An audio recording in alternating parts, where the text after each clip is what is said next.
and welcome to My Xbox and Me, episode 220. Yeah, I got the numbers wrong last week. It happens from time to time. Don't worry about it. You? Let's not talk about it. Let's not talk about it. What number did you say last week? I said 219, and it was like 219 twice, and I looked back, I was like, no, I said 218, and it was actually 219. Yeah. I am one of your hosts, MC Fixer, alongside the one and only Toothbrush Kresh. Kresh, how are you? I'm doing good. Are we doing a horror house theme this week? Is that why you're so dark? Why do you got to do that to me? I told you the lighting wasn't going to be good because I don't know what's wrong. And you're like, oh, don't worry. It happens to the best of us. And then you come on here and you shit on me. I mean, that's kind of my job. As a host, I'm meant to bring entertainment. And no, as your host, you're meant to keep it on track. I'm meant to bring the entertainment. Oh, you're right. Co-host, I was meant to be. Yes. You're right. I'm sorry. Yes. How you been, Kresh? You all right? I've been good. Man, you won't believe what I've been doing this week. I know what you've been doing. What I've been doing? Playing video games. And I've been streaming. Yeah, there you go. It's your favorite streamer that's not a streamer, but he is a streamer now. What's happened? I was gonna say, well, we're looking at a week here, 2 weeks. I don't know. I'm enjoying it right now. I'm enjoying playing a game. Okay, I'm not even gonna push you, guys. I'm not even gonna push on the topic there. Oh no, you didn't see that, everyone. Anyone watching the video, you didn't see that. I'm not editing that out. You didn't see the VMP thing that I was looking up. How to get Disney Plus. You didn't see that. Okay, good to know. I'll pay for Disney Plus. I just need to figure out how to get it in the UK, alright? I went to show Haley the 90 Spider-Man the other day because of Morbius coming out. She didn't have a clue. I was like, alright, I'm going to show you 90 Spider-Man. Let's do it. Blah, blah, blah. And then she was like, I can't find it online anywhere where it works. And I was like, I just want to pay for Disney Plus and watch it, God damn it. So I'm figuring out how to do it in the UK, alright? Don't judge me. I hear you. Don't judge me. I could never. That's true, you really couldn't. But this is our weekly Xbox show here on youtube.com/myxboxandme. Again, if you're listening to the audio right now, do me a favor. Go subscribe to My Xbox and Me, the YouTube channel. And I know there's a lot of you that don't. And also, if you're used to watching the video version and you can't find it, I'm going to have to put a video out on my channel, Kresh, because the numbers were low last week. Low. Partly my fault. I did label it like the title was Slow News Week. So that's not really the best sort of title. I'll be honest. Yeah, okay. But it was low. Even from our standards, it was low. So not happy. You can get the show everywhere on your podcast services. You got Spotify, you got Apple, you got Google Play Store, you got all of those. You know, if there's one that it's not on other than Spotify, SoundCloud, let me know. I'll try to figure it out. Rate us on iTunes and all that, and yeah, again, if you want the show early, head over to patreon.com/mcfixer. I've tried to be low-key with Patreon lately, if you've noticed. I don't know if you've noticed. Yeah, you haven't been I've been low-key. I've been super low-key. I feel like I've done myself a disservice and I'm in trouble because my Patreon has fallen off a cliff. Let's put it that way. If you like what I do in 2020, please support it. I just spent a lot of money on a website that I really couldn't afford, which you'll get to see very soon. There is a ton of content coming outside of just MC Fixer. Please, if you do like what we do, please support me on Patreon. And one day I'll be able to pay Kresh to do this goddamn podcast. One day. Probably not, Kresh, I'm sorry. That's okay. No My Xbox and Me events going on at the moment. Quiet time, Kresh. Quiet time out there. No game night because no one's sorting them out. Quiet time out there. No Patreon producer. It's a lot of no's this week. But I tell you what is a big topic this week, Kresh. Now, what is it? It could start with topic of the show is this week. Sony has confirmed they will not be attending E3 2020. Sorry, for those of you who are not watching the video version, Kresh did like his YouTube thumbnail face. Like, it was perfect. It was like a, oh my god, what's going on, in shock. So yeah, IGN has reached out. IGN reached out to the Entertainment Software Association, the ESA, which runs E3 every year, for a statement regarding Sony's absence again at its key consumer trade show. While the ESA did not mention Sony by name in its statement, the organization says that there will be experiences, partners, and programming at this year's event. Quote, here comes the full statement. E3 is a signature event celebrating the video game industry and showcasing the people's brands and innovations, re-identifying entertainment loved by millions of people around the world. E3 2020 will be exciting, high-energy show featuring the new experiences, partners, exhibitors, space, activations, and programming that will all be entertaining new and veterans attendants alike. Exhibitors interested in our new attractions is gaining the attention of brands that view E3 as a key opportunity to connect with video game fans worldwide. So yeah, Sony have come out and said that yeah, they're not coming. Simple as they're not going to be there. They're doing that. Clearly, they're doing their own thing again. Yeah. There's more to add to this, obviously. Phil Spencer wasted no time. The man, absolutely not. The man wasted no time. Shout out to Phil. And Phil confirms Xbox will be at E3 2020. We already knew this, but sure. Our team was hard at work. Sorry, Phil tweets. Our team is hard at work on E3. We look forward to sharing with all our love to play what's ahead for us. Our art form has consistently been prompted by the cross-section of creativity and technical progress. 2020 is a milestone year in that journey for Team Xbox. Hashtag Xbox E3. Hashtag E3 2020. So yeah, Phil wasted no time. Man was like, you're not going to be there? Let me tell the people straight. We're going to be there. 1000%. Yep. This obviously brings up a bigger question, Kresh, which people have obviously been asking, and we've got a ton of questions about E3 and stuff like that now. But how do you feel about Sony not being at E3 number one? It's kind of a letdown, I think. I feel like the first year made sense, right? Because it was a case of Sony are not there because they have nothing to show. It's like, all right, it was like they're waiting for their new console and everything they have out, they've shown multiple times before. No need to show it again. Exactly. We didn't need to see. It would have been Death Stranding, Days Gone, if I'm not mistaken. Ghost of Tsushima. Yeah, but that's not even out. I'm talking about games that were like on the cusp of coming out. So yeah, they had nothing to show. And we said, okay, cool, Xbox are going to come out swinging, which I feel like they did a good job. Was it the best E3 they've ever done? No. But was it a bad E3? No, but there was no competition. To be fair, I enjoyed this year's E3. Like, it was good. It definitely, it wasn't bad at all. Yeah. Sony not being there kind of creates this like weird situation where even if Microsoft would have won and Microsoft goes balls out, there will be people in the middle who are like, well, Sony wasn't there. Did Microsoft really win it? It's that catch-22, isn't it? Where it's like, well, yeah, you did good, but you did good because Sony wasn't here to water down your hype. You did good, but you did this, but you did that, but... And yeah, it's an interesting one. It's extremely interesting for me because, obviously, I've wanted to go to E3 my whole life. Yeah. And I've got a donation goal on my channel trying to get me to E3 and stuff like that.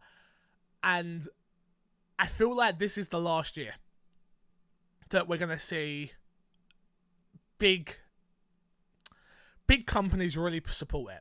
I feel like you're going to have the Ubisofts, the Bethesdas, you're going to have those. You're going to have those this year because of new consoles.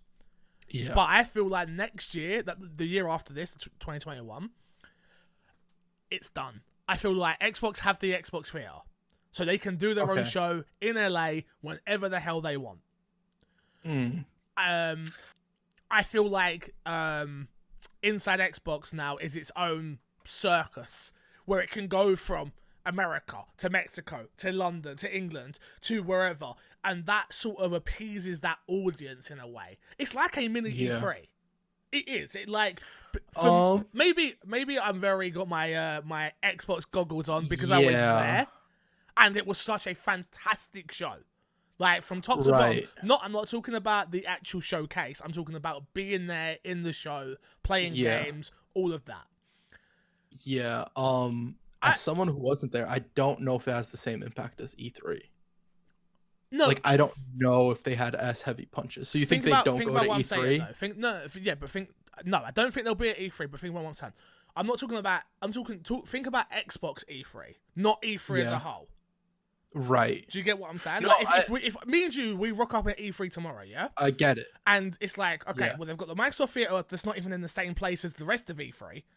So Yeah. you have to come out of the theatre where you was at to go across the road to go to that theatre where all the Xbox stuff is. It's already doing that in a loose way. So Yeah. I wonder if it's even worth it. Why not just do the EA sort of thing? EA were technically not at E3. Why not just Right. do that? They have the theatre next to E3. So why So you're not saying, just, like- why not just do I don't know what they'll call it. They'll brand it something else. It won't be an inside Xbox. It won't be that because I don't feel like that has the. You're right. I don't think it has the level of attention it needs on it from a week to week basis. Even though the big inside Xbox in London did pretty well, if I'm not mistaken. XO, yeah. Yeah. It's kind of weird XO, because like thank you. Yeah, that's what I couldn't think of it. XO is technically like inside Xbox. FanFest, yeah. Yeah. Yes. Yeah, but to me, I always with this year and even last year, I always viewed it as something like slightly different. I don't view it as an inside Xbox. No, I agree with you. It's the bigger version of inside Xbox. Yeah. So I feel like, but if they can cater to the market the way they did this year around with London and then last year with Mexico, and they do it like a circus, it's a circus at the end of the day. It's a traveling circus where it's like, we're going to bring our big hitters, we're going to do a press conference where, what did we get? We got, at this one we got, is it Inside? The new, the ant game, you know, where like, you travel it's not Inside. What's it called? God, I forgot. Totally skipped my head. People are gonna kill us for this. People are absolutely gonna melt us for this. Come on, guys, it's early. What's it called? I'm not gonna lose sleep over it. But yeah, we got a lot of announcements. Obviously, we got the whole Kingdom Hearts stuff. We got the Final Fantasy stuff, so it appeals the third party audience. From a first party point of view, obviously there wasn't crazy much. There was a few new bits, but it seemed like smaller stuff. It's called Grounded. Grounded, that's it. Thank you. Yeah, so for me, it's like if they've got 14 studios and they're saying that they want things to be coming out more regularly, they want the development cycle to be working. It's like they're gonna have things to announce more often. So I don't know. It just seems like E3 for me, E3 is dying. It's definitely on its last legs, and I feel like Xbox being there is what gives this thing life still. For me, like I just don't see who like I'm talking from a big press point of view, like IGN, your GameSpot, remember they had stages. They didn't have them last year, if I'm not mistaken. I'm pretty sure IGN's was different. I'm pretty sure GameSpot's was different. People are drawing back. But that was also because they needed more room in general because they had open admission. It's kind of weird because E3's in this weird spot where it's being affected by the internet in a sense. Because 100%. It's so much easier information's so much more accessible, right? There's not E3 isn't as sacred as it used to be, right? No, yeah, I totally agree. So it's in this weird spot where it has to learn to adjust. I wouldn't say that it's dying just yet, but it is in this weird middle ground where it has the potential to die or it has to change in some sort of way to make it more appealing to an internet base. And I don't know if the people who are running E3 are capable of doing that, especially like last year we saw a whole bunch of leaks happening around the same time, and it's all this stuff that's just negative press that the internet doesn't forget, especially if you're a once a year type of event. 100%. Like once that year comes back, people are gonna be like, oh man, I don't know if you should go, there was that big leak everybody's in. I mean, but that was a huge, that wasn't, I know we're talking about it sort of brushing past it, that was huge. That was people's names and home addresses, phone numbers, emails, like they pretty much doxed like a load of game journalists. Which is crazy. It's crazy. Especially with people on the internet. Like death threats and things like that. It's nuts. So I don't know, man. It's a real interesting time to be here. It's heartbreaking for me, if I'm honest with you. It from a business perspective, for me, a person who runs a business in the video game industry, influencer quote, whatever. For me, it's way better. Like I don't have to stay up until 3:00 in the morning. I don't have to worry about going to these shows anymore because I can do it from my bedroom. Like I can do what I do. But from someone who's been studying the industry now for a long time, someone who found E3 late as well, like for me, I'm like, oh man, this is heartbreaking. Like I'm never going to get the PlayStation, Sony, and Xbox walls next to each other and be able to walk down that. And I'm never going to feel that level of competition again. Like, it's gone. It's done. Yeah. I mean, it's so weird because, like, I think there are situations where, like, Sony possibly goes back, but, like, E3 would have to survive long enough. Dude, and they're not launching a console there. There's nothing bigger. So, look, let's put things into perspective here. What is bigger than launching a brand new console in the gaming industry? Answer the question. What is bigger? You're right. There is nothing, but it kind of makes sense for Sony not to be there when launching a console. It makes sense while they're winning. Exactly. That's kind of the point, right? Because they get to control the message around this time, and if they're not there, there will be less people's eyes on Microsoft with whatever they do. Like that middle ground who only care about what the biggest is. They cared about 360, now they care about Sony. You know what? You hit it now on the head there as well, which is people love to watch both to see the competition. Yeah. Right? And I'm not saying that Xbox is going to have a bad E3 and numbers going to be bad and stuff like that. I don't think so. But people like to watch both to see the competition, to have the argument on the internet who won, right?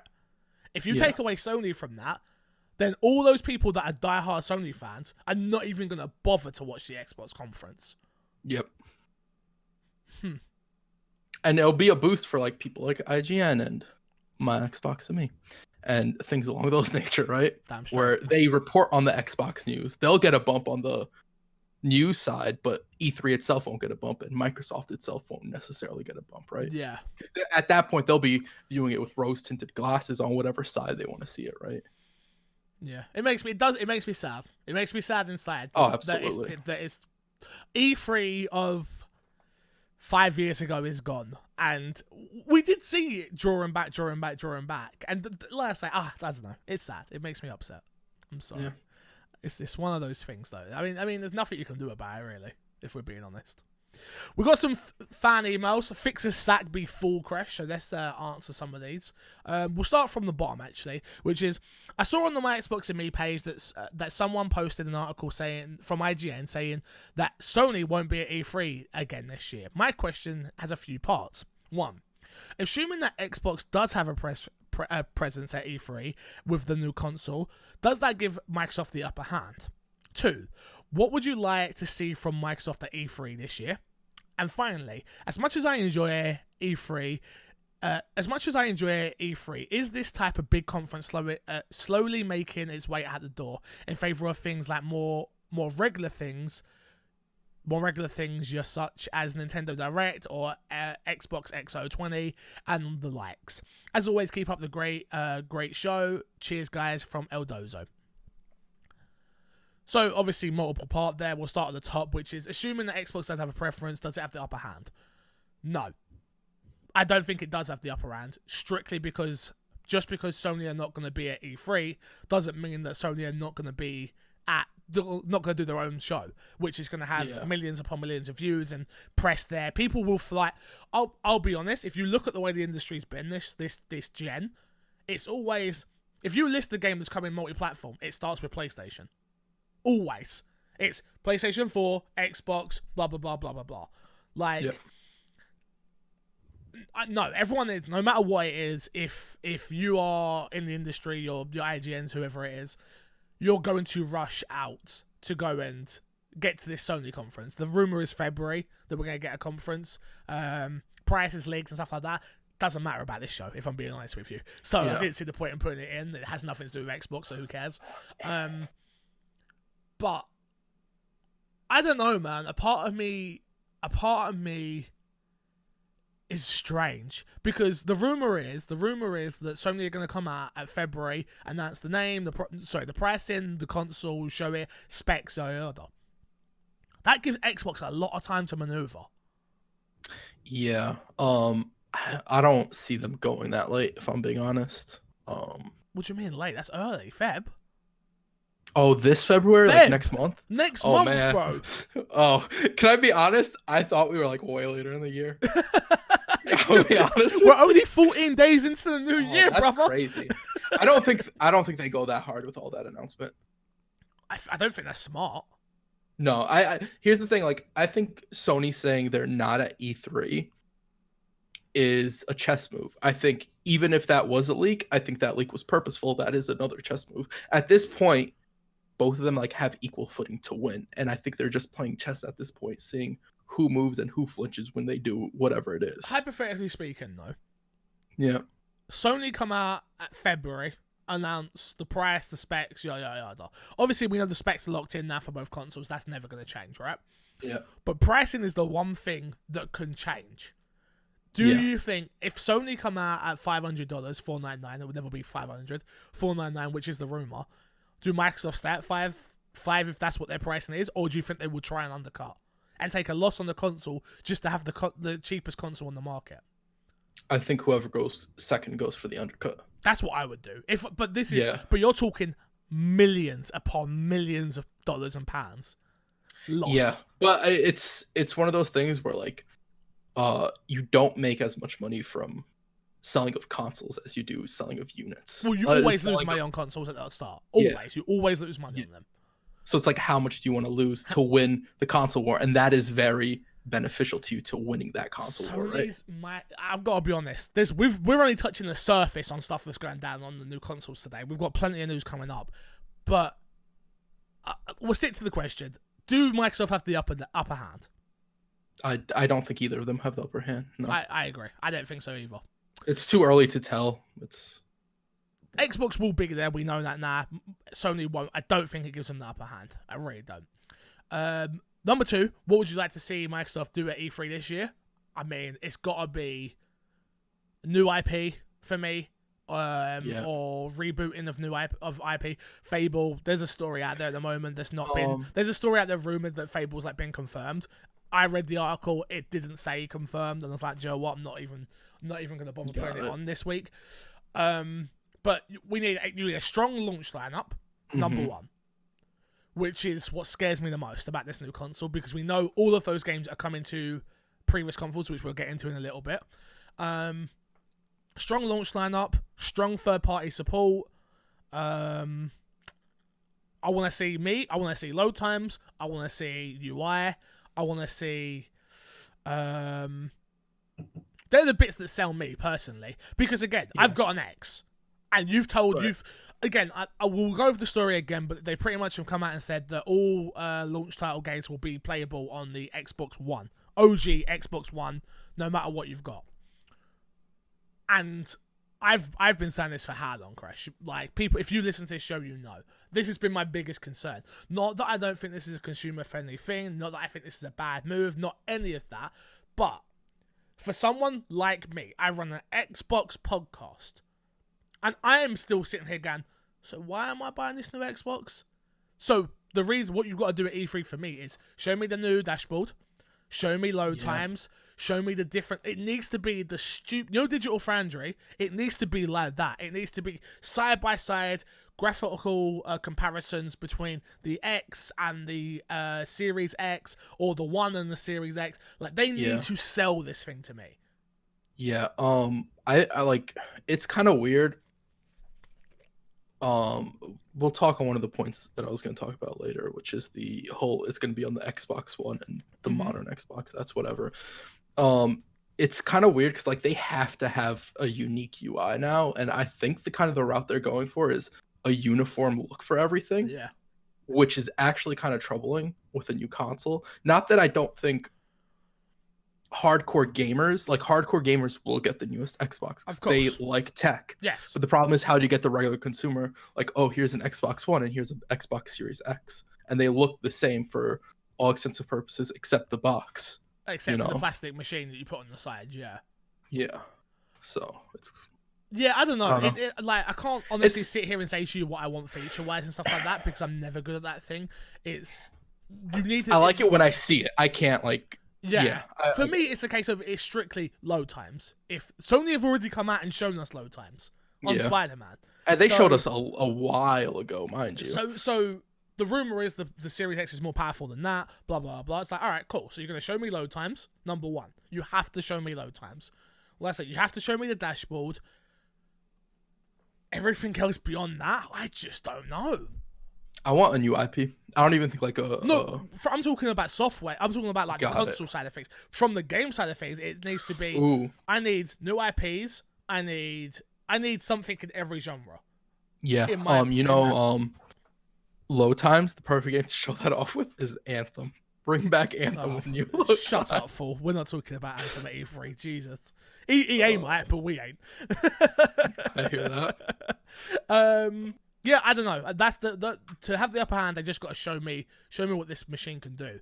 And I think, again, going back to what we was just talking about with February, if Sony come out and show the press, show the console, show what it can do, that gives me 4 months, 3 months, something like that, to sit there and go, oh, this machine can do it. And sit on it with no other competition. And, yeah, I hate to say this, and it has exclusives.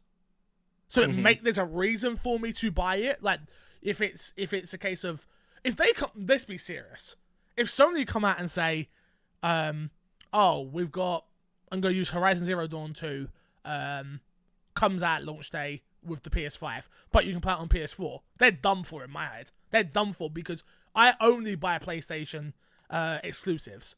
Like, a third-party game doesn't touch my PlayStation. So if you're giving me a reason to not have to buy this £500 piece of machinery, which I do not want to buy, remember, I've not bought a PlayStation at launch since the PS2. Like, so, this isn't a PlayStation podcast. I was gonna ask you. No, go on, ask the question. It's fine. I was gonna ask you if Horizon Zero Dawn comes on the PS4 day one, PS5. It's a launch title for PS5, which it won't be. Let's make it very clear. If it were, would you buy it day one? Yes, all day long. Okay. Interesting. Okay. Why? I was just curious if that would like do it for you. To be honest with you, I'm tempted to buy both of them anyway because we've got the website now and stuff like that. It's like I've got other things I've got to do. We've got to do comparisons, got to do unboxing videos, there's a lot more that goes along with it than just I want a PlayStation anymore. Like I said, it's a business, which is always the hard part. And I try and put that into perspective with people when I'm talking about things. It's like, if this was just me, I love new hardware, love it. But if you're telling me I don't have to buy this because I already have an X, I wouldn't buy this. I'd probably be a PC gamer by now if I didn't do my Xbox and me.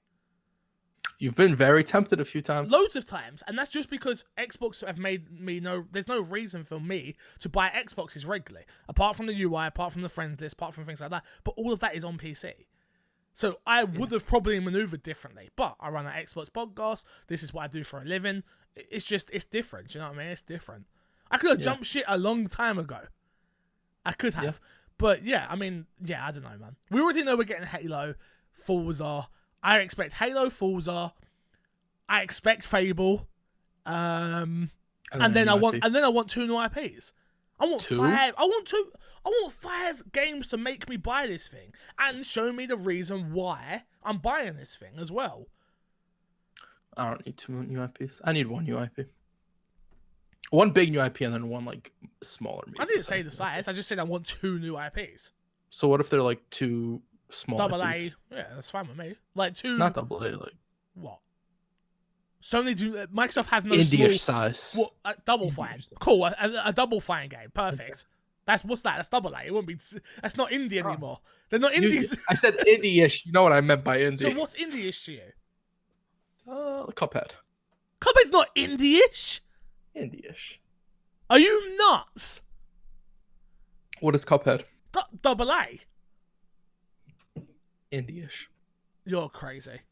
Absolutely a little bit. Nuts. Definitely. You're drinking way too much Red Bull. Way too much Red Bull. Alright, moving on. What was the third part? And finally, are we finally moving away from these smaller conferences for Nintendo Directs, XOs, and State of Plays? You didn't add that, Ildozo, but I'll put it in there. Yes, of course. Why? This was always going to happen eventually. Yeah. And it's crazy to see. Let's put things into perspective, yeah? Nintendo are the only company that do not have a fan consumer event. Yeah, because you don't need one. Nintendo it is the are. Internet. Yeah, no, but really think about that. Yeah, Sony have PlayStation Experience. Microsoft have XO. Nintendo are the only ones, and Nintendo they don't need it because they sell exclusives like for fun. The Nintendo Switch attach rate is ridiculous, right? So PlayStation has kind of drawn away from experience. because clearly it didn't make money, but they still have the brand. See if that comes back this year or next year, It'll be people huge. are going to go nuts for it. Yeah. Xbox absolutely. are building up their XO at the moment. They've Yeah. done 2 of them now out of country. I feel like the next one will be in America. Yeah. I generally do believe the next one will be in America. I feel like it's the perfect place for it. So yeah, I mean, it's an interesting one, man. It's really interesting. I just believe in the fact that these were never gonna last. Like if E3, I remember hearing room. I know how much it costs to go to Comic-Con. Like over here in the UK, like for floor space for that, I'm hearing 30, 40, 50 grand just for the floor space. That's before you even put your show on there, your this, your that, your staff, blah, blah, blah. You're looking at 100k, 200k, whatever it is. Like, it's ridiculous, right? Yeah. So I can only imagine what floor space costs at E3. Yeah. And clearly, I feel like E3 have done this to themselves. Oh, absolutely. But it's one of those things where, like, E3 was never a PAX East. It was never a Comic-Con. No. It was a high-end trade show. It was press. Exactly. And it's not that anymore. No. And I think they're having trouble adjusting from that point. Well, especially when you're losing the biggest publisher, the biggest console manufacturer. Yeah. Yeah, you've got problems. But yeah, I wonder what that conversation went like. Because there had to have been a conversation, you assume. No, it's a yearly upgrade. No. I think it was a fact of, hey, are you coming to E3 this year? Nah. So it's just like, nah, we're good. What for? What, Sony goes. What? So you can charge us 100k for floor space? Like, nah, I'm good. We're good. So somebody needs to make a meme. You know the meme where like people are texting each other. Yeah. E3 just like texting Sony, and Sony's just ghosting them. And Microsoft is like, yo, I'm here. I'll come. I'm here. I'm the booty call, bro. I'll be there. Don't worry. Yeah, but yeah, you're definitely seeing these guys. I feel like Microsoft's doing the best job at the moment. They have their own thing. Again, Microsoft has the most money out of any company ever. So clearly, they should be fine, right? But they have the Microsoft Theater. Yeah, number one. So they can use that whenever the hell they want. Yeah. And then, so they have that. So no matter what happens, they go into, I reckon they will always do yearly shows, even without E3, always. So why do E3? I think we'll still get E3 for a few more years. But again, I look at them so differently. Like, yeah, I agree with you, but they could easily this year do what EA does, where they're like, we're at E3, guys, but we're not actually at E3. Like, we're over here in the corner. Right. But Microsoft's corner is a big theater with every game that they just announced during their presser. That it's just like, it's different. It's different. I mean, you're not wrong, but like, was EA's conference last E3, whatever they did, was that good? No. Did you enjoy it? No. It wasn't. And that's kind of like where Microsoft's but Microsoft's not there, though. Oh, I understand. Oh, okay. I'm just saying, like, Microsoft's just probably like, let's ease into it, make sure we're like right when we do it, so that it's out of the park. I mean, they get the console launch out of the way, right? Yeah, console for sure. E3. I think next year E3 as well, but they start testing the water with other stuff around there. Mm-hmm. And I think it'll be a slow process, but I do think eventually, like Microsoft, unless E3 steps it up, and I keep wanting to say EA instead of E3, unless E3 steps it up. I think Microsoft leaves. Nintendo isn't really there. They do their treehouse. Exactly. No matter what. I think Square Enix, Ubisoft's, EA's, and not EA, but all of them will still be there. The Bethesdas will still be at E3 for the time being. Yeah, I think they go away eventually as well. I don't think they stay there forever. I thought they will just. What I think will happen is they will start aligning themselves with either Microsoft or Nintendo or Sony, where it's like, okay, well, we have this to show. When's PlayStation Experience? When's XO? When's the next Direct? Like, or even just streaming their own stuff. Which, or that. Because that stuff does numbers. It's not like... Yeah, of course. The thing is, like, you don't need E3. E3 is such a cultural thing that a lot of people are like, we need E3, we want it, but it's one of those things where people don't want change. We want it, we don't need it. Exactly. So it's weird. It's just weird, man. Super weird. Super weird. So the last question is, Kresh, is E3 dead? Simple as that. No. No? Not yet. Okay. I think it's too early to say it's dead. Okay. We've got more questions, so we're just starting. So this one coming from Little Smitty, and he says, what are your professional goals for the year? Kresh, any professional goals? Stream. Yeah. You know, Just be consistent. just be consistent. Be somewhat consistent. You know. That helps. Be on. Oh, wait. Hold on. Be ready to record the podcast at time. Big professional goal. I mean, I was late this week, so I can't say nothing. I know that was a shot at you. Oh, okay. Well, why didn't you just say it? Look, I can't. I'm not sleeping. I'm not sleeping well at the moment. Again, I got a lot going on in my head, and yeah, I'm not sleeping. You want me to fly over and massage your head? No, I'm good. I'm good, but I'm not sleeping well at the moment. So I woke up at like 4 o'clock in the morning this morning. I figured. And I was watching stuff. I was watching stuff on my phone. And I thought, shit, I should really message Kresh because he's gonna be getting up relatively soonish. And then, like, as I thought to do that, I fell asleep. So. Yeah, no, I went on Discord and I was like, "Oh, Fix is on. He's probably sleeping. Whatever. Yeah. I'm already up. I'll let him get a few more somewhere sleep." I'm waking up at 7 o'clock now. Like, I wake up at 7 o'clock every day in the morning. But obviously, when you are awake at 4, like, it's kind of hard to. Again, in the old house, I could have got up. I could have got in the shower. I could have went in the front room. I could have made a cup of tea. In this house, I can't do nothing. I'm just laying in bed watching stuff. I'm like, oh, great. Yeah, I got you. Professional goals this year, it's always the same for me. It's to finally earn a full-time wage, to finally have people enjoy what I do and respect what I do, and just being me again. Like, I keep doing it. As I get older, I'm starting to learn that, like, maybe it's not gonna happen. Maybe I won't ever become what it is I want to achieve. But the goal is always the same. It's to become self-sufficient. It's to become independent of myself, to not have to rely on my fiance so heavily financially. It's to then... My big one is for my Xbox and me to be bigger than me. At the moment, I do generally believe, and maybe I'm wrong, but I do generally believe if I'm not on the show, then no one's really going to pick up the mantle and do it. I feel like we've got a great team of people around us, which you'll get to know very soon. Of writers, podcasters, editors, website designers. Like, they know who they are at the moment, but I'm not announcing it yet. If you've been in my stream, you know who these people are pretty much. And they'll be able to pick up the mantle and build up their own portfolios and build up their own work now. And if I could see one of those people use the My Xbox and Me platform to go on to something better, I think I'd achieve what I wanted out of My Xbox and Me. I've never wanted My Xbox and Me to be just a podcast or just to be about me. That's not why I made it. I made it for it to become bigger than me, bigger than just a podcast. It was always meant to be a YouTube channel with videos and news, and we're getting there finally. So I'm very happy at that regard. We're a little bit slower than where I wanted to be at yet. I would have liked to have hit January like bang, but things happen. Make sure it's right. Things happen. Make sure it's right. I have not been on the ball because of obviously dealing with stuff with my mum at the moment. Like, it's one of those things. Some days I wake up and I'm like, yep, today's the day. Bang, knock out a video. Here we go. And then some days I wake up and I'm like, I'm not in the mood to be in front of the camera, which I definitely think people can tell lately. So yeah, for me, it's just be consistent in what I'm doing, which I think I've been great with, especially with this show. But to build up other people's portfolios, support other people, and yeah, just keep being me at the end of the day. Stay true to who I am. So yeah, that's me. Next up is with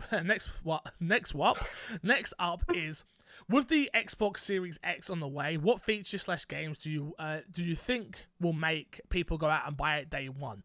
Also, what do you think the rough price will be at launch from Sam Hero 1997? I mean, Halo's a good start, right? Yeah. Halo's a good start. It's the most iconic Xbox franchise of all time. It's a game that can move systems. I think that's from a... Would you say, again, I'm not a Halo guy. I'm trying, trust me. But would you say Halo's a casual game, or is it strictly hardcore shooter? Well, like, COD's definitely casual, right? Ooh, so is Halo now got into its own niche where it's a lot of hardcore fans, or does it still have that casual market? That's an interesting question. I generally don't know. I'm asking for my own. I want to say that it still has some sort of casual audience. I think it's more hardcore than it used to be, right? But like, if you want to look at a hardcore game, that's like Gears of War, right? Yeah. A quick drop off, but Halo's always been different because it's had Forge mode and it's had other forms to like keep people engaged, like the infection mode, which is just fun. It's just fun. Oh, yeah. So I think it's in this weird like middle ground. It's definitely not as casual as when like Halo 3 was out, and that was one of the biggest multiplayer games, right? Yeah. So Okay. yeah, I think Halo is definitely a good one. I mean, for me, it's Halo, Forza. I don't. Games are like kind of irrelevant. It's not even just that. I don't think games are irrelevant. I think is Xbox. What's going to make people buy this system is all the things that Phil doesn't want to do, and I respect the fact he doesn't want to do it, but it's what moves systems, which is, and I don't think they care about moving systems anymore. I think they've proven that. Yeah. But it's third-party deals with FIFA, third-party deals with Madden, third-party deals with COD, third-party deals with, like, when you go to the cinema and you see the splash screen, it needs to say Xbox Series X every single time with that cool, sleek stand-up design and whatever, however they sell it. But that's how they're going to move systems. Like, literally, I don't watch a lot of adverts, but when I do, and it's a gaming one, 9 times out of 10, it's PlayStation. Yeah. I love you, Chris. But yeah, for me, it was a case of Halo. This go out. This is what I think is going to launch, yeah? And we'll see how close I get. Halo, Forza, Gears Tactics, which is going to be out on PC already, but it's going to come to console. Fable, and something from Double Fine. Okay. So that's like that's 5 first-party studio games on a brand new system. I think 5's a lot. I don't think you get 5. I think you get Halo. I disagree. 5's a lot if they were doing it the way they used to do it. This is a different. It's gonna be on everything. They're already developing this for. I understand, all but systems, like, so if you're releasing it like in the same time period, that's a lot of like cannibalism in a sense where games are competing against each other. A lot of different markets, though, right? Yeah, but it's still. You still have to capitalize on the Microsoft fanboy that'll buy every game. And Microsoft doesn't have a lot of those, mind you, that will buy every game, but they have enough where it's like they'll probably want to space it out a bit. I think there's a chance you'll see them all, but I don't think they all release day one on yeah, maybe you're right. Maybe it's a case of maybe they'll do it month by month, where it's like we'll definitely get 3. Maybe we'll get Halo. I think that's possible. Halo, Fable, and Forza, and then announcement of in a month's time you're getting this, and in another month's time you're getting that. I think Halo and Forza are good like day one launch, yeah, because those are games where it's like, oh, I really like Halo, I really like Forza, and I'll buy both at the same time. Yeah, Xbox fans, because those are big enough to do that. And then from there on, it's like a game a month and then a game a month, or maybe even 2 games 1 month and 1 game another month, right? But yeah, it's kind of weird with games because I don't think games, especially like this generation with Xbox being like on your OG Xbox One, you can still play the newest games. It's kind of hard for games to push consoles. Yeah, I get you. And for features, it's kind of like I don't know what features I want until like the console has the feature, you know. I mean, yeah, not to move systems. Yeah, it's hard for features to move systems. It's hard for us as well because we are in the, I'd say we're in like the 0.01% of people where it's like, maybe not even that, maybe like the top 5% of people where it's like, we have a PC. My PC does everything I need it to do. Unfortunately, guys. Like, my Xbox plays games with a sleek UI. All I need is a sleek UI and for it to look good and load quick. Done. Sold. Ooh. You know what? Either Sony or Xbox take this. Add Discord to I think you've got more chance of Xbox doing it, but I don't think they will. I think it will cannibalize. So well. It will cannibalize Xbox Live Party. Yeah. Oh, but it'd be so good, especially with this crossplay system. It would be so good. Yeah. But that again, yeah. So the problem is they own Skype. Yeah. No, I 100% get you. But Skype's been removed far enough, I think, from being a gamer's choice. That's business now. Businesses use Skype. Yeah, it's very business heavy right now. Yeah. So yeah, it's an odd one. Yeah, features are. I'd like for them to do something with Features Mixer. I'd love for them to make a big push for Mixer, but I want it to be a case of it not being in the freight. I don't want it to be forced upon me, but I want them to do stuff with it. That's kind of the difficulty. If it's not forced upon you, you're not going to get eyes on it, and then it won't get the use, and then it'll drop off. And then if it is forced on you, oh, it's another Connect. I don't want this. No, yeah, exactly. So. I'd love something like that. But we're forgetting the biggest feature. The biggest feature is play anywhere. It's what's it called? Jeez, my mind is everywhere at the moment. What's this stream? Project XCloud. That's the biggest feature. If that launches with a year subscription and on the new Xbox, done. I'm buying this thing. I'm done. And it comes to Apple. Boom, boom, boom. I'm done. Like, the fact that I could play my games anywhere, yeah, I'm good. Yeah. I'm good. And Xbox has been really spending that Microsoft money as of late. Yeah. Like, they've been in that bag real deep. Because it's not about it's not about the console. I generally, since all the announcements we always spoke about, it's about the services. It's about Game Pass. It's about XCloud. It's about Xbox as a brand. It's not about X Series. It really isn't. It's also like deeper than that, because there was a while where Microsoft wasn't really fond of like its own. Microsoft wasn't really fond of its own Xbox division. There was talk of him selling it off or it going separate and blah blah blah blah blah. And now it's like in a whole different. That's because of Satya Nadella though. He come in and was like, and he calls Game Pass. Like, I've heard Phil talk about it. He calls Game Pass like the Netflix for games. Like, he wants to own the market, which every company does. It's just how you're going to do it. Yeah. Like, I don't think you beat Sony. I generally... No, not right now. Maybe down the line, but not right now. At all. I still think they need another... What are they at, 14? I think they probably need another 4 studios. You know what they need to drop an exclusive a month. Where, like, it's something stupid like that. And they have to be big. They have to be good. Of course. That's the thing. They have to be good. You know what happens? Disney buys Sony and ruins all their properties, and then Microsoft wins. Just like, yeah. I mean, that's realistic. It could happen, man. You think Microsoft would ever buy Sony? No. Too much money. Too much money? Too much money. If the opportunity came, they'd definitely buy it, but you're right. I think they'd definitely put in an offer if the opportunity came. Oh, of course. You'd be done for the opportunity. It wouldn't matter to us. We would still have separate... It would still be called PlayStation. It would still be... They'd still have separate brands. Yes.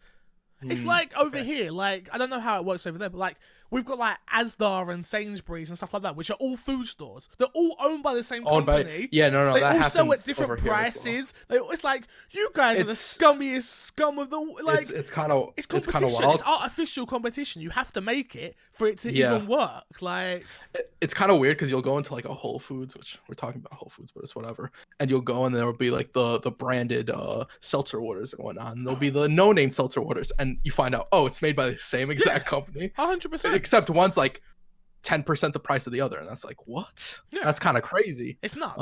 I guess you're right with that, yeah. It's nuts. But yeah, it's an interesting one. Next question comes from Older Slayer, and it says, is there any quality of life improvements you'd specifically like to see come to the Xbox Series X? Discord. Yeah, Discord would be a big one. Load times. Discord load times. I think for me, it probably won't happen. But like they just updated the Twitch app. I'd like for them to do more. I think the new Xbox would be dope if it had a keyboard and mouse support fully, where like you can use the UI and stuff like that. I think that would be cool. Oh, like completely, like you have the mouse. Okay, I agree with that. Yeah, that would be cool. Literally, like if I can just plug a USB wireless mouse and keyboard that I could just literally go through. I've said it before and I'll say it again. I would like for them to push it like a PC.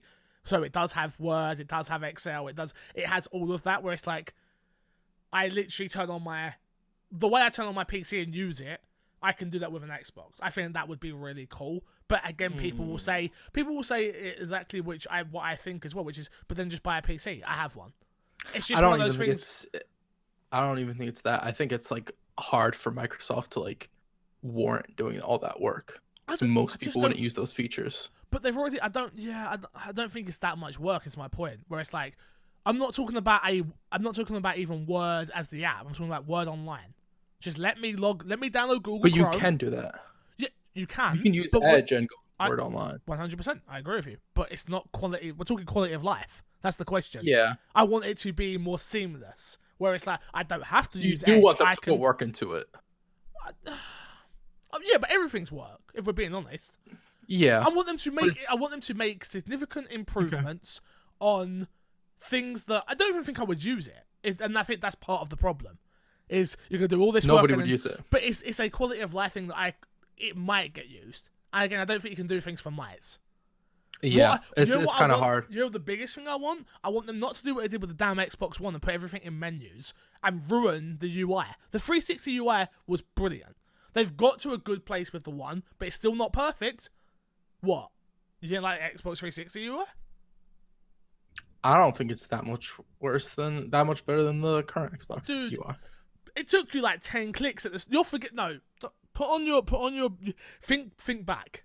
Think back. So you're talking about launch Xbox. That's yeah. You can't compare it to the Xbox now. So you're comparing the Xbox 360s, the launch 360. The blades were amazing, bro.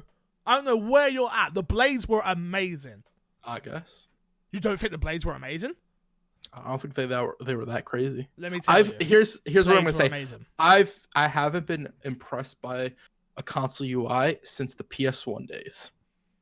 PS1 was literally just put a game in and go. Yeah, I know. You can't do that. That's all I want from a console. I know. You can't do that anymore. I know. Believe me, I know. But let's keep it real. It's still better than PlayStation's. Every time I turn on my PlayStation, I'm like, this UI is so ugly. You want to know why it's awful? It's ugly It's as hell. Low times. I don't think it's that ugly. Oh, I hate it. I hate it. Do you think you hate it because you don't use it? That's definitely could be definitely a possibility. Definitely.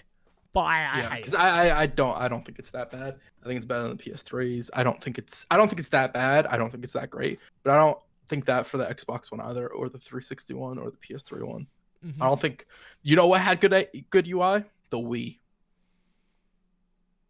Clean UI. Okay. I'm not gonna do it. That's not. Xbox Series X. Borrow that Wii Motion UI. control. Bring it in. Yeah. Next one comes from Mr. Moody and he says, "What are your most anticipated games?" Kresh, you can say one because every single member of the My Xbox and Me team, except me, has a list up on the My Xbox and Me website announcing their most anticipated games. So you can check out that list once the website is live. So one game, Kresh, that you can go off. Gears of War Tactics. Gears Tactics, not Gears of War Tactics.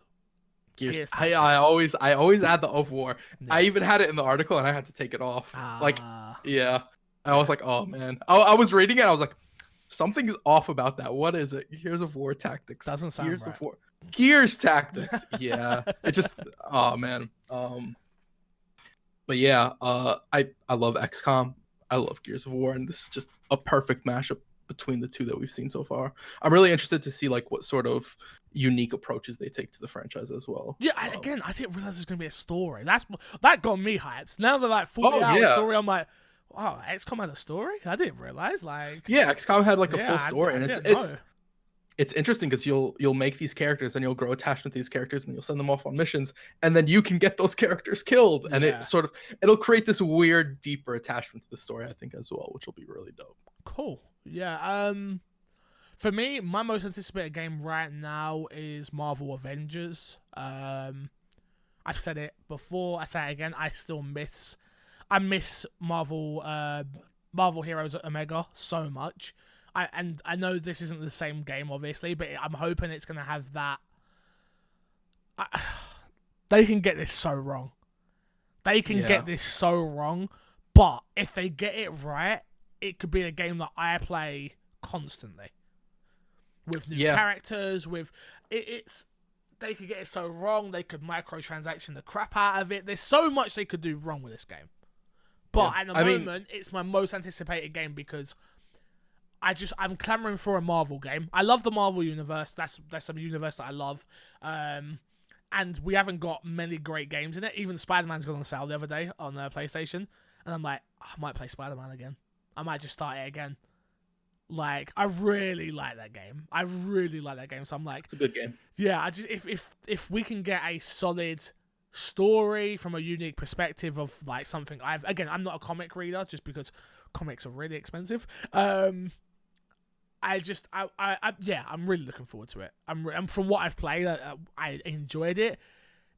It doesn't feel like it does anything great, but yeah, I'm looking forward. You to were it. also like, you weren't with like the full build of the characters, right?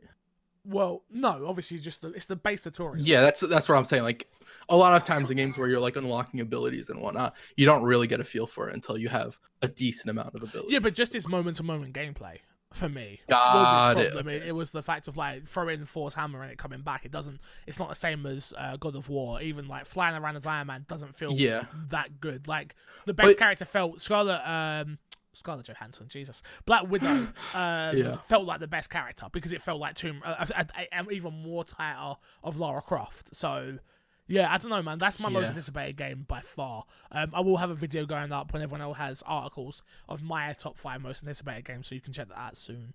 Okay.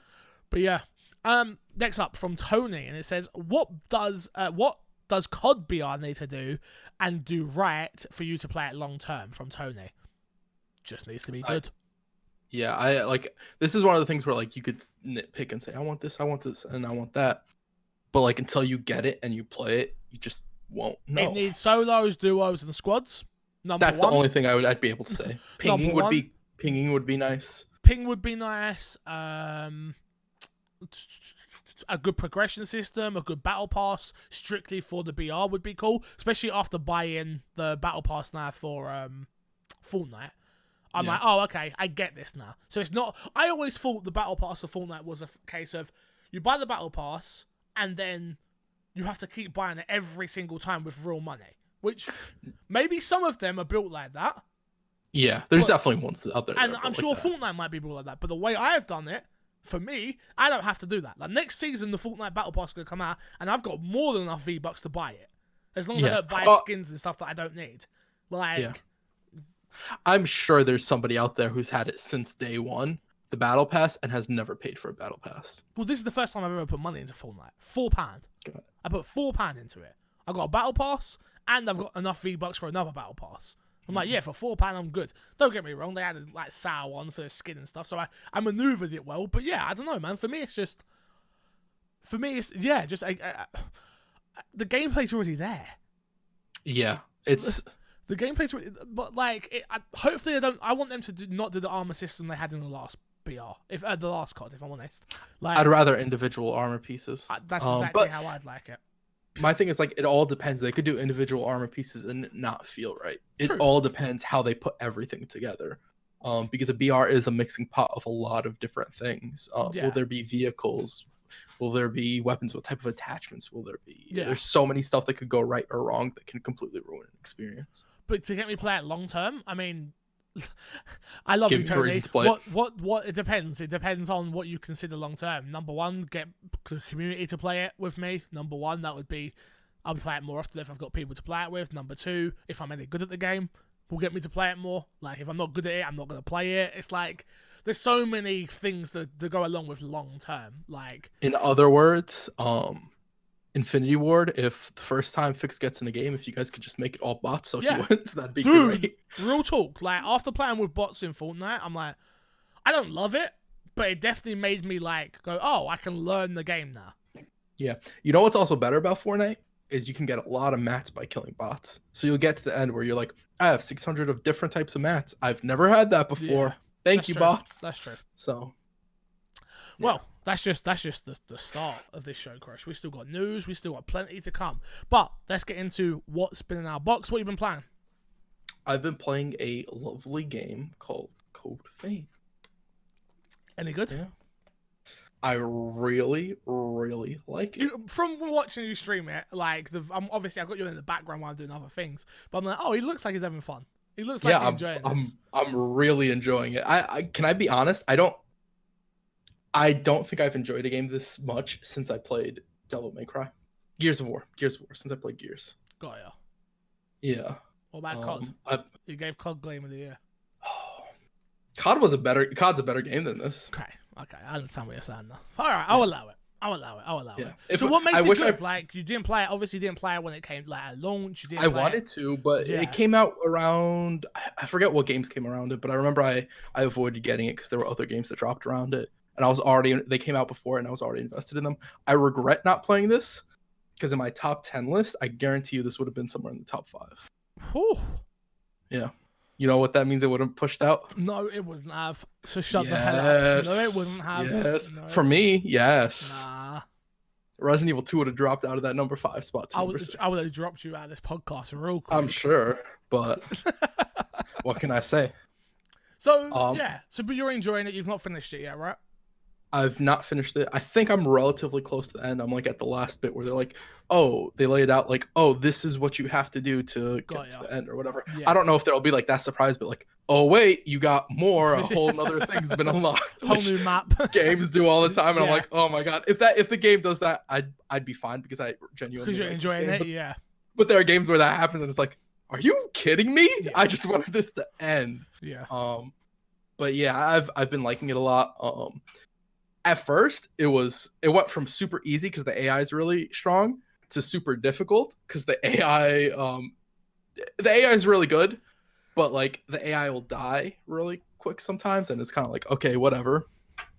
And then it goes back to being really easy, and then it's starting to go back to being really difficult. It's a weird balance. I'm really liking it. It uses a system where you can equip different classes, and the more you use that a class, you unlock the abilities for that, so you can equip them to different classes again. Oh, okay. So it's like this really big mishmash of abilities. It's very ability based as opposed to like a Souls game or Secure or something like that.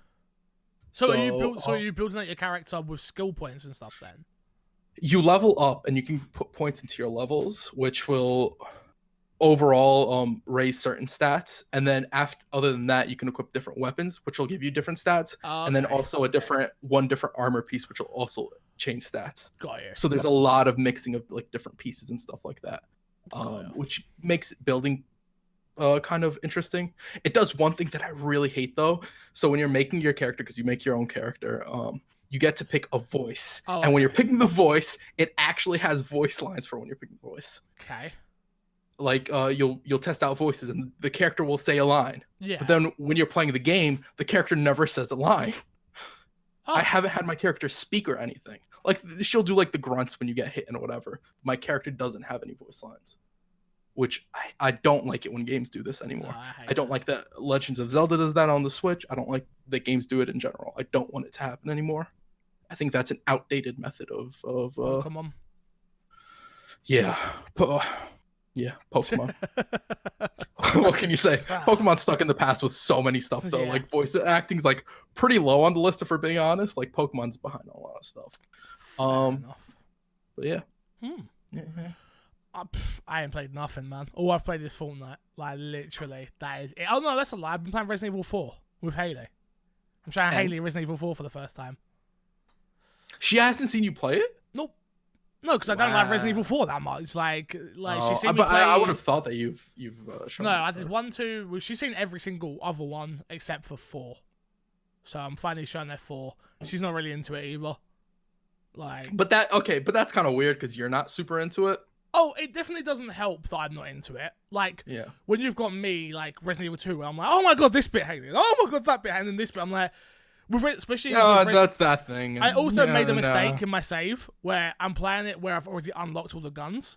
So I'm literally just running through sniper. So it's not like that tense feeling. That game's not tense anyway, but yeah, but it's less tense than it normally is. Right? Yeah, like, and she's just like, oh, is this it? I don't like this. Is this it? Yeah. It's just, she's like, so, but she's like talking. She's like, oh, so what don't you like about it? I'm like, I don't like this. I don't like that. She's like, oh yeah, I can see why you don't like these things.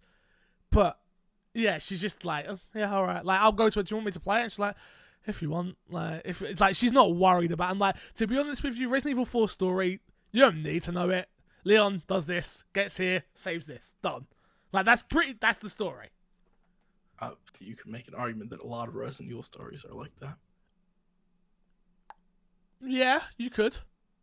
You could make that argument, but there's a little bit more that goes on. Like I feel like Resident Evil 4 is the most like the one weakest where it's just like this virus is pretty boring. The like Leon operation to save the president's daughter, pretty boring. Like it's is it like very direct? Yeah, like it's just very much like your objective is to save the president's daughter. Okay, cool. She gets captured a couple of times. You kill some baddies. Like it's kind of just like we haven't got to my favorite character yet. I'll be honest. Like there's my favorite character. We haven't got to him yet. So and I think she'll like it when we get to that. We're still at the pretty much the start where we've not beat up Big Cheese yet. Like we're a couple of hours in. It's nothing crazy. So maybe it'll grow on her. But right now it's just that we do like a chapter a day or a chapter or two, and it's just like that's enough. And I'm like, okay, I respect it. Yeah, other than that, Fortnite, just grinding out the battle pass. I'm level 85, 84 now on the battle pass. Why haven't I got an invite? I literally messaged you yesterday saying, do you want to play games? When? Check your Twitter. I literally DM'd you saying, do you want to play games? Got no response. I was like, oh, okay. To be fair, I didn't respond to your DM the other day either. So. Well. What do you mean? Like I was busy. No response for no response, you know. That's how it is, right? I was being petty. I thought you was. I'll be honest with you. No. I totally thought you was. I was like, oh, I didn't message him back, so now he's not messaging me back. So typical Kresh move. Like God. I was very sick yesterday, so you know. Huh. Did you get some soup? Did you have some soup? No, I took a NyQuil and I knocked out, and I woke up like at 3 p.m. So, Kresh. I'm going on a little bit of a tangent, but okay. Have you seen the documentary Don't Fuck With the Cats? Do you think I've seen a documentary? Kresh, you have to watch this. What's it about? I can't. It's about Don't Fuck With the Cats. Is it about cats? It's 3 episodes. Okay. All I'm going to give you is it's 3 episodes, and it's about a guy that kills cats. Oh, I've heard about this. You have to watch it. There's more to it than that. I promise you. It's a documentary, though. Crash is so good. But I don't like so documentaries. Good. I don't know how you don't like interest me. documentaries. They're my favorite genre of film. Because if I don't need to know something through somebody's lenses. The ending as well. Oh, so good. All right, anyway, let's bring it back to the news. First piece of news this week, which is the Xbox Series X won't launch with any exclusives. Kind of a lie. 2020 is when this article was taken from IGN as well. 2020 is when the next generation of consoles was set to be released, but Microsoft is upending the play. Upending? I think that's right. Upending? Not a word I'm familiar with. Upending the playbook this year by announcing that the upcoming Xbox Series X won't launch with any exclusive games. Instead, any new title will be playable on the Series X, will also be playable on the older Xbox One console. Go on. You feel like you got something to add? No, I just googled the word upending. It is a real word. No, I believe it's a real word. But I feel like we're very we need a third person on this podcast to set or turn something on its end or upside down. We need a third person on this podcast that's good with vocabulary. I mean, we got this far without him. You know what? I'll never pretend like I don't know a word, and I'll just Google it from now on. Let's keep it 100, yeah? I'm Yeah. super... Obviously, I want to win the Uppercomer program, right? Yeah. But I realize I live in a bubble where my audience knows I'm dumb, and my audience knows I'm dyslexic, and my audience... I'm so scared that if I do win, I'm like, all right, you're hosting this week, and I'm like looking at Greg like, what's this word, Greg? What's this word? I will definitely preference everyone beforehand, but I'm like, I'm not dumb and just can't sound out words on the show. But that's not your fault. Bro. You're also dyslexic. So I went back and listened to episode 1 of my Xbox and Me not too long ago. Yeah. Do you know how much better I've got at reading? Like over the last 5 years? Oh, I believe it. I'm so proud of myself, it's ridiculous. I would give you a hug right now. Aw, let's hug. Come here. Come on, come to me. Oh, you come on. Yeah, we just hugged for a camera. You should probably go watch that. Quote. As our content comes out over the next year, 2 years, all of our games, sort of like PC, will play up and down the family of devices, said Xbox game boss Matt Booty in a recent interview with MCV. Quote, we want to make sure that if someone invests in an Xbox between now and the X series, that they feel they've made a good investment and that we're committed to them with content. End quote. Again, this has been my biggest worry for the console since it got announced, that this was always going to happen, right? This was always going to happen. Again, I want to, because people come at me on Twitter the other day because I tweeted about this. And again, I didn't give enough, I said again so many times there, fucking hell. So, I didn't give enough context then, so let me give the context now. I do not think this is a bad move. I think this is a great move from a business perspective. I think this is a great move from a consumer perspective. I feel like this is Xbox playing ball with all of its fans again. I think that's amazing. I think that's absolutely amazing. But they still haven't given me a reason to buy this goddamn console. So, if you've not given me a reason to buy it, then you're, in quotes, taking away exclusives from me. It's like, why? Why you say this afterwards? I don't see why they've said this now. This needed to come out. This needed to come out at E3 with everything else. I think it's better they say it now. Get it out the way. My thing is, like, you're viewing it from a very much point of view of they have to sell the Series X, or they should try to sell the Series X. I don't think they're trying necessarily to sell the Series X. No, I think they're trying to sell people on the Microsoft brand. Yes. And this is the best way to sell it. Like, oh, it's not too late for you to get when this drops and you see something you like, it's not too late for you to get a 1S. Or a 1S, a 1S digital, or a 1X. A 1X, even whatever. OG, and if you can get one. Yeah, and they're going to be really cheap and you'll be able to run our games. But for those of you guys who do like what you see and you guys want to play in the best possible way, you guys have the Series X. I agree with you, but they've not said that. They've not come out and said exactly what you just said. They've alluded to it. They do have to say that, because why on earth am I buying this thing otherwise? But they can't say that because then nobody will buy it. They have to come out and say that if they need to come out and show or say the best way to play is going to be on Series X, which we already know that, right? Yeah. But they need to show that, back that up then with something. It's so dead air right now. All I've got is a bloody console that looks pretty cool, if I'm being honest. I like the look of it. I really like the look. Yeah, I like the look of it. Yeah. But, I don't know, man. I don't know. It's frustrating me. They got time, man. They got plenty of time. They got plenty of time. I'm not worried about it. I think they'll be fine. I guess. Next news I get it. You want it now. Well, I do. I want it now. I want it now. I don't want to wait till E3. Unless I'm there, then I can wait for everything. Everything can wait. Then you're like, if you're definitely going, you're like, Microsoft, don't say a word. Nothing leak. I want to see it all firsthand.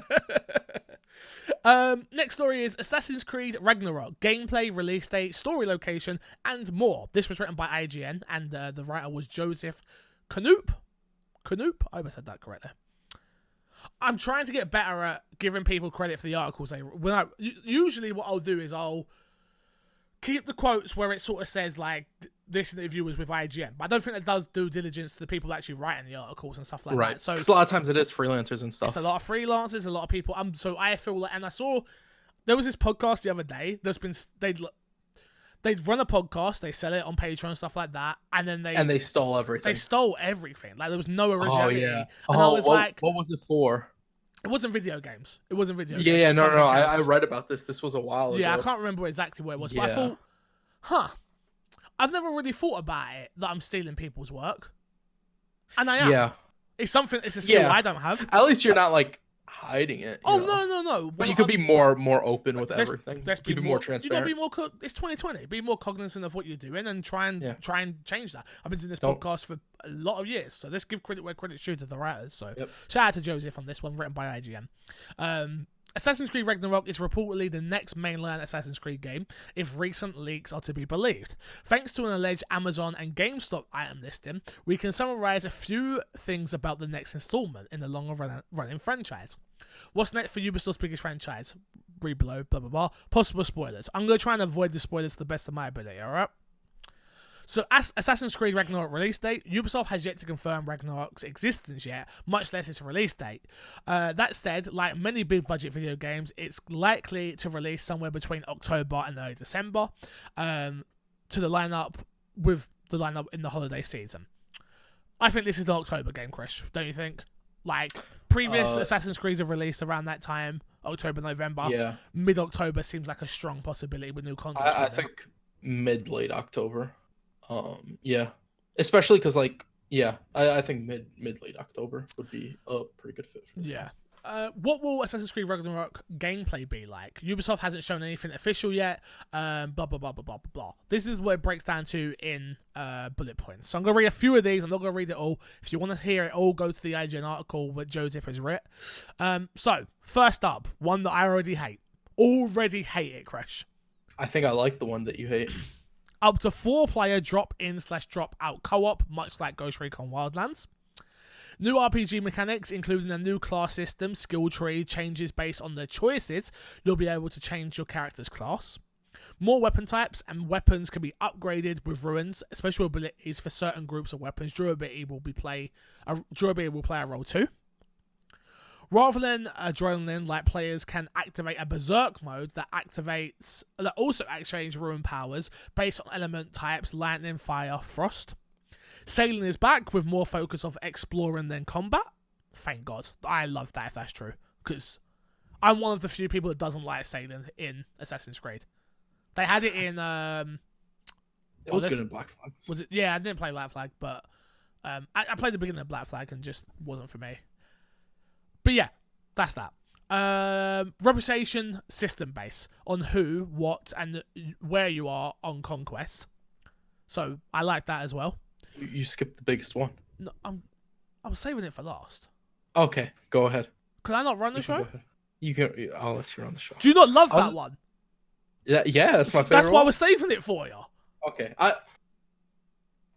come here. No, we're not hugging again. No, go away. Go away. Difficulty has been overhauled. Rather than being about enemy health difficulty with determined... Difficulty has been overhauled. Rather than being about enemy health, difficulty will determine your own health, parry time, and enemy reaction times. Leveling's been overhauled as well. And the most important one, as Kresh was alluding to, stealth is receiving some upgrades, allowing players to hide in mud, snow, crouching in bushes, and other hiding options. Players can also hide themselves into crowds of people so long as their clothing doesn't stick out. Also, to go along with that, which Kresh will love, is the Hidden Blade returns and can be upgraded for one-hit kills. Whoa! Yeah, go Assassin's Creed! Whoa! That was the one that got you, right? The Hidden Blade bit. Oh, yeah. Absolutely. I like the co-op one as well. Did you play Unity? Yeah, I like the co-op in Unity. It was fun. You're so wrong. Oh, God. It was fun. I feel sick. It was fun. No, it wasn't. It was fun. It wasn't. It was.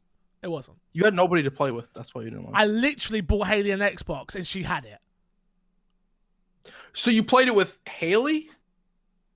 Wow. You wait. First of all, to disrespect Haley. I like the way this. No. I'm clip about this to out. disrespect Everyone, get ready to clip. I'm Me? about to disrespect you. Yes. What? You suck at stealth games. You gonna play a stealth game? And you're gonna be like, yo. Yo, you did me dirty. I wasn't expecting that. You did me dirty. What the hell? I feel bad for Haley. Damn. Disrespect. Yeah, no, I it was fun. It wasn't amazing. It wasn't great. But you know, we played Ghost Recon Wildlands. You know, so I played right. Who knows how this will turn out? Wildlands, look. What are you gonna say about it? Nothing. Nothing. You got nothing to say? I'm not doing it. I'm not doing it to myself. Dude, but like one-hit stealth kills. I like all these changes. All the changes seem cool. It seems like it's going to be a perfect balance. Other than the multiplayer, I'm not. I generally don't. We'll see how they do it. It also depends if like you need co-op to do it. Because I feel like in Breakpoint you are greatly benefited with co-op. Okay. It depends like in this if this is like, oh, you can play co-op if you want, but it's not going to force you. Like, don't make these super big compounds that you need other people to go through, you know? I'm fine with doing side quest co-op, but you're not, I'm not playing main story with anyone. I'm not doing it. I can't because I've become such an Assassin's Creed fan now. And I learn, again, I've said about it, I learn from these games. Like, I learn about characters that people, not even characters, people that I didn't know about, their history and stuff like that. And I don't want that to be taken from me. So you don't want to have other people in your ear? I don't want to hear people talking, oh, this, blah, blah, blah, blah, blah, and then, Mom, get the camera. Like, no, I'm not feeling it. Like, but that's because you play with 12-year-olds. I don't exclude anyone if that's what you're alluding to. That's not what I said. I don't exclude anyone. You Moving want on. to hear my Kermit voice? I hate you. That's an inside joke. Next up, Batman game teased with new logo. IGN writ this one by Chris Priestman. I hope I said that right. Warner Bros. Games, Montreal. Are you still laughing? Just let it go. Just let it go. Jeez, Kresh is in a full-on. I think he's muted his mic as well. I think he's on a full-on. He's done a full-on like breakdown. He's gone red and everything. Like you can't hear him, so he's ruining the effect. But you suck. I apologize. That was really funny. I'm sorry. It wasn't. It wasn't. That was Could we really go again? funny. Should we go again? Oh my god. Kresh. Go. Next Batman game teased with... You've still muted yourself. I know you have. He's still laughing. I hate you. New Batman games coming. New logos. Warner Bros. Games Montreal updated their website with a mystery circle that houses some of the different siglets teased so far. 2 of the blanks are filled in with emblems for the League of Shadows, and today, Mystery's Gotham City symbol. But there are still 8 circles left empty. WB Games seems to be teasing at least 8 more emblems that could represent different factions in the game. We know at least one other emblem, not included in these circles, is a torch symbol. WB Games teased in September 2019, but the rest remain a mystery. It's likely WB Games will likely continue to release more emblems to complete its siglet. Kresh, again, you know Batman was a huge Batman fan. Back when I was 5. You know that. There's a picture to prove it. What does this mean? I don't know, because we don't really know what the symbol's for. It could be the Court of Owls, or it could be a few other things. Got you. So this is just setting it up that I think it's gonna be like multiple people are going after. They didn't say Batman. They said Caped Crusader, which we always assume to be Batman. But like everyone in the Bat family has capes. It could be a whole family type of game, especially if they're going the Court of Owl route. Because in the comic books, that is sort of what it is. It is against the whole Bat family. Do you read comics? Yeah. Wow. I like storytelling. Yeah, you don't like documentaries. Documentaries isn't storytelling. You're telling me you're telling me true facts from a biased perspective. That's true. I don't want that. Like, if I really care, if I'm really interested in that, I will read about it. Yeah, but you got the luxury of being able to read. That's true. You can find videos about it that are unbiased. Bro, no, you can't. But you want to document. There's no such thing. Yeah, but you could. Nah. You know what? I'm gonna start Audible. I'm gonna start listening to books. You should. Have they got that for comics? That seems like a perfect app. Ooh, I don't know. I would check the Marvel Ultimate app. Oh, that would be dope. Yeah, someone reading along in voices as I'm reading a comic. Oh, kapow! I'd pay for that. Oh, it would genuinely be really cool. Huh? Did I just open up a market? No one take my idea. If you're listening, it's mine. Sue them. I don't think I can. You have to copyright it. All right, this episode's not going out. It's not live. No one's getting it. I've copyrighted it. Don't go check though. All right, don't go check. That's too much effort.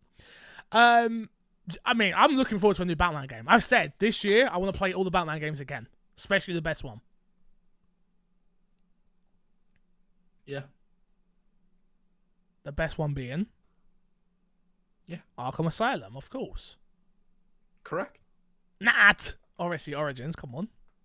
Oh, you don't have to play around with the community. We know what you're saying. Nope. We know it's Asylum. No you don't way. gotta play around with them. No way. Next story, DICE Awards are a thing, Kresh. Are you gonna be watching them? That's a hot no. I don't Kresh know what time they happen. Kresh doesn't give a crap about these awards. There's no announcements. I didn't even think they happened just yet. I've never watched it. What time? When is it? I don't know. I've never watched it. I love Greg Miller. Love him. Fantastic human being. Never watched it. Just doesn't do it for me.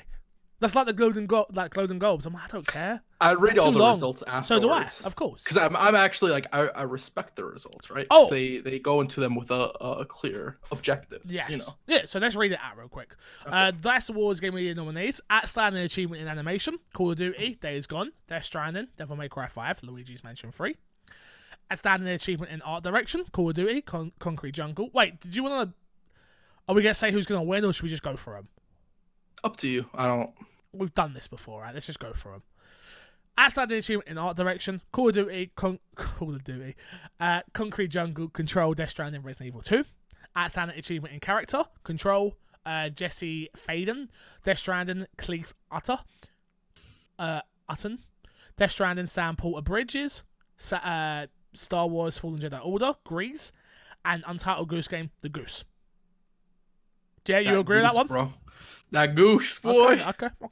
Outstanding achievement in original music composition: Arise, A Simple Story, Control, Erica, Gollum, Mortal Kombat 11.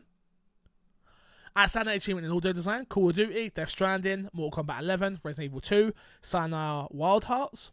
Outstanding achievement in story: Control, Disco Elysium, Outer Wilds, Telling Stories, The Outer Worlds. What? What's so funny? Nothing. What did I get wrong? Just keep going. You didn't get anything wrong. Just keep going. There's a lot more. I'll be honest with you.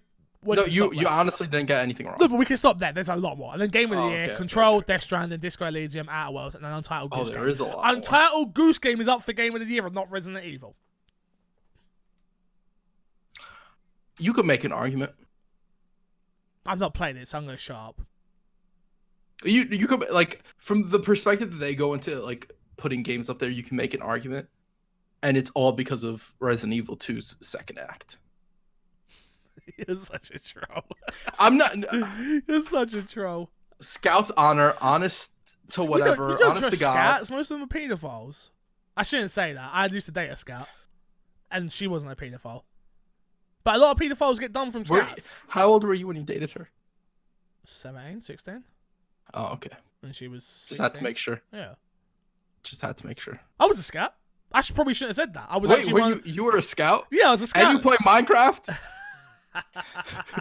You're funny. Yeah, no, I was dating this girl. Probably my second serious girlfriend. And she was into scouts. So what I used to do is go along and just chill outside and be on my phone and stuff, listen to music and stuff. And then, like, one week, they were short a person, I believe. And it was like, do you mind stepping in and, like, being it? And then the funny thing was, each of the scout leaders had a scout name, and it was from The Lion King. And I hadn't seen Lion King, obviously. And then, like, they gave me Mufasa. And then, like, the kids would come up and be like, Mufasa. I was like, what? I'm Corey. What are you talking about? I'm not Mufasa. Like, I generally just couldn't comprehend. But yeah, I used to be a scout leader for a little while. I mean, I dated that girl for like 6 months, 7 months. So, and you were a scout leader for the 7 months? Probably about 4 of them. Got it. Okay.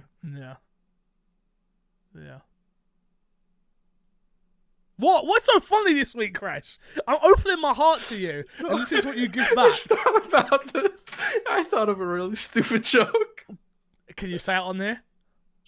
I could, but it's stupid. Go on, let's hear it. They should have called you Kermit. Oh, for goodness sake. I told you it was stupid. Oh, so bad. All right, games with gold this month. I'm cutting you off. Games with gold this month for January. Synth Shards of the Darkness, Batman and Telltale series, Tekken 6, and Lego Star Wars, the original trilogy.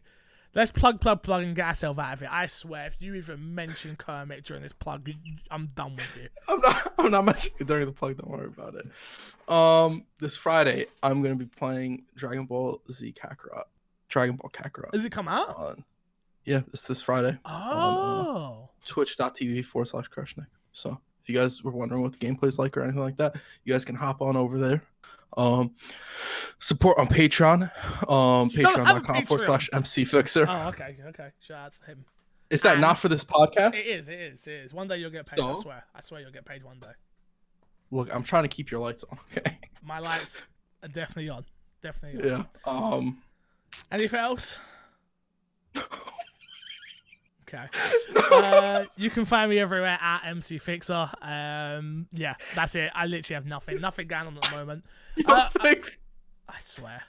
You want to hear my camera? You're done. Just get out of here. And until next time, I'll love you, leave you, and see you all later. Bye. Goodbye. How'd you do a Kermit voice? I don't know, bro.